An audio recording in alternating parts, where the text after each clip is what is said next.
This is the summary starting from Ois Beis. Now we start to talk about this two different psukim that both use this ambiguous phrase, me, who will grant. And then it seems to suggest that it is granted to us to fear Hashem. Who will grant their hearts and they will fear me. And this, of course, seems to rub up against the rule of thumb that everything is in the hands of heaven except for the fear of heaven. So how can we assert that Hashem is the one who will grant? So we go on to describe the difference between heaven and the hands of heaven, that in that spiritual level, yes, there is an impact upon us, an unknowable one described as me, but Hashem's knowledge is not determinative, and therefore there is still free choice. We still have that capacity for free choice. And this led us into a discussion about the various stages of how Hashem influences the world, the obvious and the less obvious, as alluded to by, again, this mystical or ambiguous term of me. Who is it that will grant, which is a level that will only be made available to us in the time of Mashiach, when godliness will be evident.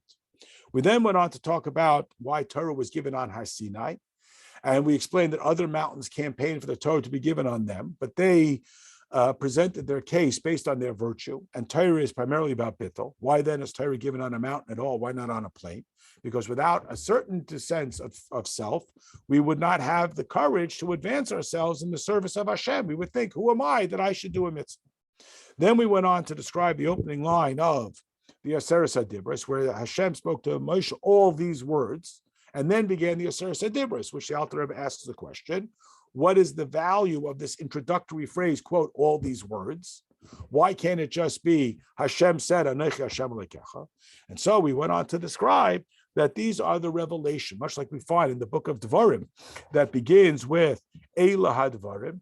These are the words, which again suggest that it's obvious, unlike the earlier parts of Torah, where godliness is less evident. It's referred to in the infinite characteristic of Yudkei Vavkei. And we went on to talk about the revelation of this Ein Sof. And this led to a lengthy discussion about the understanding of the midos as they are in Shamim, that is in the supernal at the higher level, versus the way they are manifest down here. And the objective of the 7 weeks of Sefer, that we have to be mevatel the midos, because the midos do not have an innate morality. They could be used for godliness. They could be used for antagonism towards godliness. And this led us also to a further discussion about the difference between mamali kol almin and seviv kol almin, and the way in which it infiltrates the neshama, so that even though the neshama is not a composite of parts, it is one essence. Yet, as the neshama starts to express itself, its individual aspects become more and more highlighted until we can even refer to them by their definition, a soul of intellect, etc. And this is the manner in which we distribute the infinity of Hashem into the particularisms of the physical world and their manifestations.